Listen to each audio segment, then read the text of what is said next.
साध संगत जी, राधा स्वामी जी। साध संगत जी, सिर्फ 8 दिन का संकल्प लें कि हम लगातार बिन नागा भजन सिमरन करेंगे, सिर्फ 8 दिन के लिए। और साध संगत जी, 8 दिन इसलिए बोल रहे हैं कि ये काफ़ी कम समय है। अगर हम आपको 30, 40, 50 दिन बोलते तो वो ज़्यादा हो जाते और आप शायद कर भी नहीं पाते। 8 दिनों के लिए इसलिए बोला है आपसे कि ये दिन भी कम है और आसानी से किया भी जा सकता है ये संकल्प, और ये कईयों ने किया है। साध संगत जी, कईयों ने इसका अनुभव किया है, इसलिए आपसे बोल रहे हैं कि केवल 8 दिन भजन सिमरन करके देखो। इसलिए संकल्प करो कि बिन नागा 8 दिन तक भजन सिमरन करेंगे। और अगर आप भजन सिमरन पर आधा घंटा बैठ सकते हैं तो आधा घंटा, और अगर उससे ज़्यादा बैठते हो तो और भी अच्छी बात है। और भजन के दौरान भजन की प्रैक्टिस नहीं है बैठने की, इसलिए शरीर भी दुखेगा और मन भी बार बार भजन सिमरन पर उठने की कोशिश करेगा। इसलिए शरीर को और मन को जैसे भी हो सके, जैसे शरीर को बैठने की आदत डालो और मन को समझाओ कि भजन सिमरन पर बैठना जरूरी है। क्योंकि अगर गुरु की बात नहीं मानी तो फिर भाई हम इस भवसागर से बाहर नहीं निकल पाएंगे, इसी में फंसे रहेंगे। बार बार जन्म लेना पड़ेगा, बार बार मरना पड़ेगा, और फिर हम कभी सत्संग को ही सब कुछ समझकर बैठ जाते हैं और कभी हम नाम के सिमरन को ही सच समझकर बैठ जाते हैं। क्योंकि हम सही तरीके से ना तो सत्संग सुनते हैं और ना ही सही तरीके से सिमरन करते हैं, और फिर इसी तरह हम बाहरी भक्ति को ही सच समझ लेते हैं। क्योंकि हम अच्छी तरह से अमल नहीं करते और फिर हम इस भवजाल में ही फंसे रहते हैं। और फिर कबीर साहब जी फरमाते हैं, कहे कबीर पुकार के सबको एह अवाल, कहाँ हमारा माने नहीं कैसे छूटे भरम जाल। आप फरमा रहे हैं कि मैं जोर जोर से आवाज़ देकर पुकार रहा हूँ, पुकार पुकार कर कहता हूँ, लेकिन कोई मेरी बात ही नहीं मानता। क्योंकि हमारा जो मन है ये इन विषय विकारों में फंसा रहता है, इसीलिए इस भ्रम जाल में फंसा रहता है। जैसे हमारे दादा दादी, नाना नानी जो हमारे लिए करते थे, और उसी तरह हमारे माता पिता हमारे लिए करते हैं, यही तो भ्रम जाल है। क्योंकि फिर इसी तरह आगे चलकर हम करेंगे अपने बच्चों के लिए। लेकिन जो असल सच्चाई है, जो संतों के वचन है, उसको कोई समझने की कोशिश ही नहीं करता है। अब जैसे रोज किसी ना किसी की मृत्यु होती है और हम उसको शमशान घाट तक छोड़कर भी आ रहे हैं, लेकिन इस सच्चाई को कोई समझने की कोशिश नहीं कर रहा है। इसलिए भजन सिमरन एक ऐसी सच्चाई है जो हमें जीते जी मरना सिखाती है। और यह जीते जी मरना होता है कि आत्मा को सच का ज्ञान होना।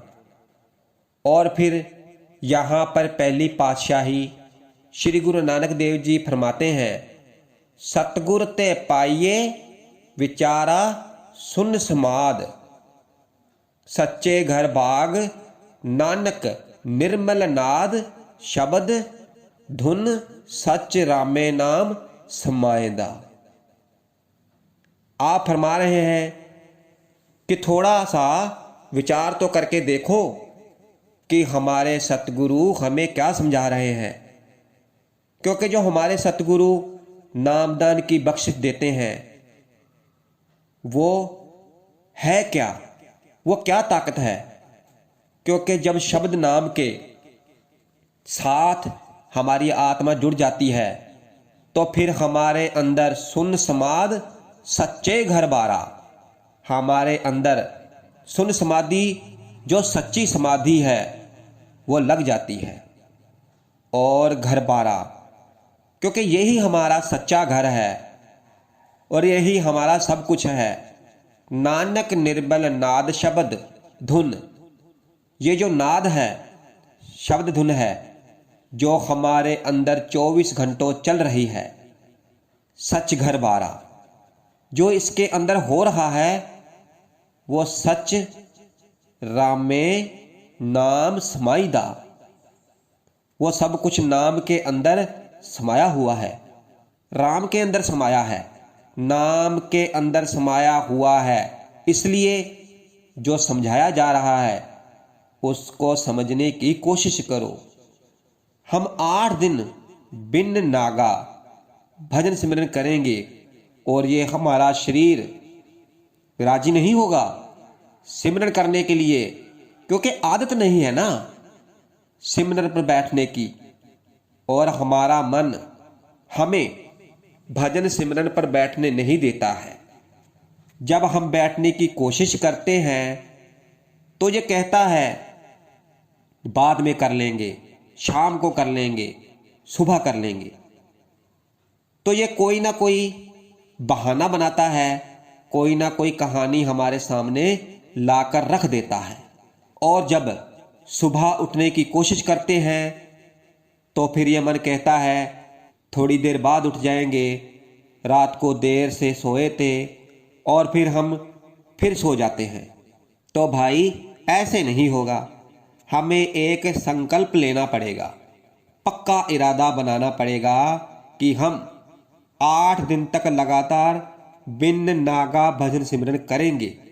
अब ये मत सोचने लगना कि सोमवार से शुरू करेंगे, मंगलवार से शुरू करेंगे या किसी और दिन से करेंगे।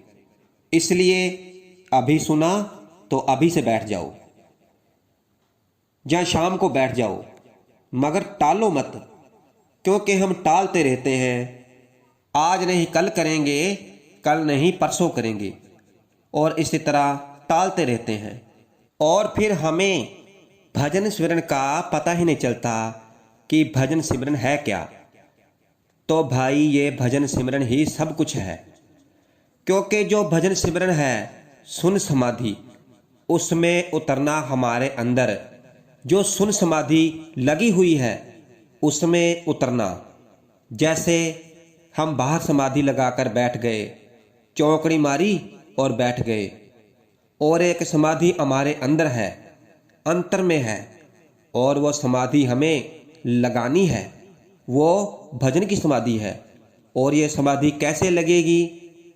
जैसे जिस अवस्था में बताया जाता है उस अवस्था में बैठ गए, और अगर उस अवस्था के लायक ये शरीर नहीं है, जैसे कोई रोग आदि है, तो फिर शरीर की जैसी स्थिति है तो फिर उसी अवस्था में बैठ जाओ।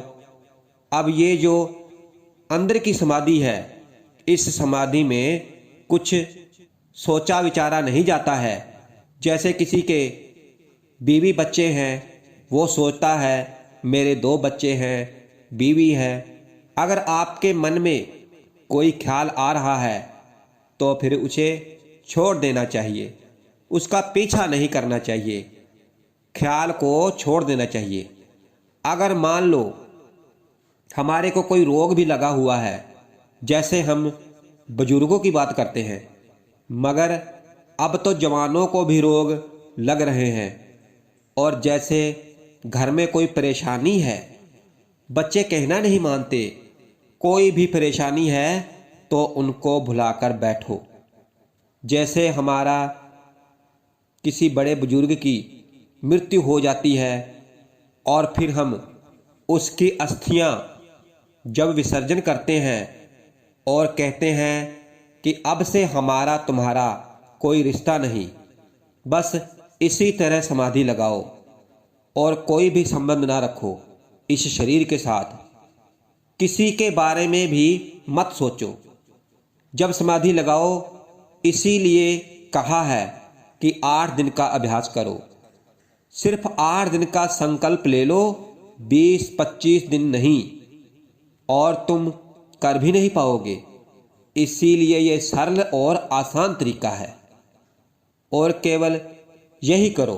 बैठ जाओ, आंखें बंद कर लो, कानों में उंगली डाल लो। जिस तरह से समझाया गया है उस तरह से बैठो, मगर बैठो जरूर। अगर नहीं बैठ सकते, नहीं बैठा जाता, तो लेटे लेटे भजन सिमरन कर लो। शरीर की जैसी अवस्था है वैसे कर लो और किसी भी चीज का ध्यान मत करो। हर चीज को अपने आप से अलग कर दो, दूर कर दो। किसी भी चीज के बारे में मत सोचो। यहां तक कि ये सांसें आ रही हैं और जा रही हैं, उन पर भी ध्यान मत दो। केवल अभ्यास करो और सिमरन करते समय आपको बहुत से ख्याल आएंगे। मन आपको भटकाने की कोशिश करेगा, बाहरी वस्तुएं आपकी आंखों के सामने लाकर रखेगा, लेकिन आपको उन चीजों का पीछा नहीं करना। अपने ध्यान को केवल एक जगह टिकाकर रखना है। और यहाँ पर तो अगर आपने सतगुरु के स्वरूप का ध्यान आए तो उसे भी नहीं देखना है, क्योंकि अगर सतगुरु के स्वरूप के साथ जुड़ गए तो मुश्किल हो जाएगी, क्योंकि वो स्थूल शरीर है, क्योंकि उसकी हस्ती केवल शमशान घाट तक है, उससे आगे नहीं है। हाँ, आप शब्द की कर सकते हो, लेकिन शब्द किसी ने देखा नहीं, और वह शब्द धुन है, शब्द प्रकाश है। उसको सुनने के लिए और उसको देखने के लिए यह भजन किया जा रहा है। तो कैसे एक साथ उसको देखा जाए और ठहरा जाए? फिर वहाँ जो हमने सिमरन किया है इतना अरसा, फिर ये हमारी मदद करता है। ऐसी अवस्था में ये सहायता करता है और ये ऑटोमेटिक ही अपने आप को ऊपर की तरफ ले जाता है। लेकिन अगर भजन सिमरन सही ढंग से किया है तब, और इसीलिए आपको बताया है कि सिर्फ 8 दिन का अभ्यास करके देखो बिन नागा। और जिनका ध्यान नहीं लग रहा है सिमरन में, तो फिर उन्हें चाहिए कि वो सिमरन को थोड़ा बढ़ा दें। जैसे कोई बच्चा है, बीमार है, तो कहते हैं ना कि इसको दवाई के साथ साथ ये चीज़ खिलाओ, इसको ताकत आएगी। इसी तरह हम कहते हैं कि यदि किसी का भजन नहीं बन रहा है तो उसको और सिमरन करना चाहिए, ज़्यादा से ज़्यादा सिमरन की तरफ ध्यान देना चाहिए। पूरे मन के साथ और पूरे दिल के साथ सिमरन की तरफ ध्यान दें, और वो ऐसा सिमरन कि उसे अपने गुरु की याद आए और उसकी आँखों से आंसू आ जाएं, उस परमात्मा की याद आए। इस तरह से सिमरन करना चाहिए और फिर हमारा सिमरन अपने आप बढ़ जाता है। और जब हमारा सिमरन बढ़ जाता है तो फिर हमारी आत्मा कुछ जानने की कोशिश करती है, हमारा मन कुछ जानना चाहता है।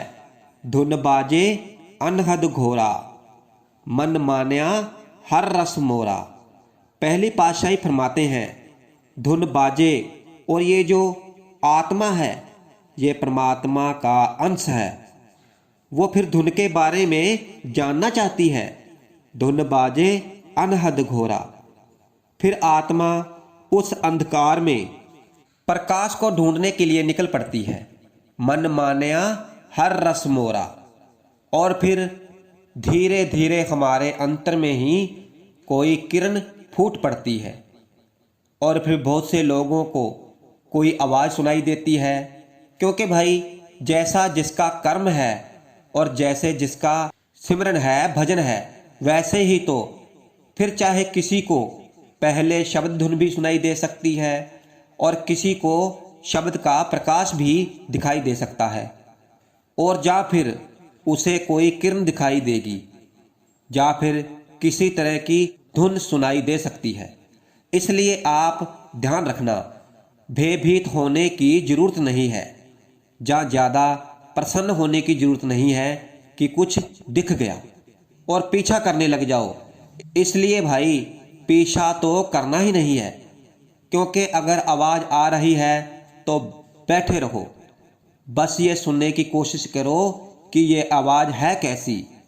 ये मत करने लगना कि आ रही है, कैसी नहीं है, क्योंकि भाई वो फिर अपने आप स्पष्ट हो जाती है, साफ हो जाती है थोड़ी थोड़ी, और फिर आपको सोझी आ जाती है। तो इसलिए भाई आप केवल 8 दिन, सिर्फ 8 दिन बिन नागा भजन सिमरन करके देखो, फिर देखना आपको क्या क्या लाभ होंगे। कम से कम आपको अपने आप की सोझी तो आ जाएगी।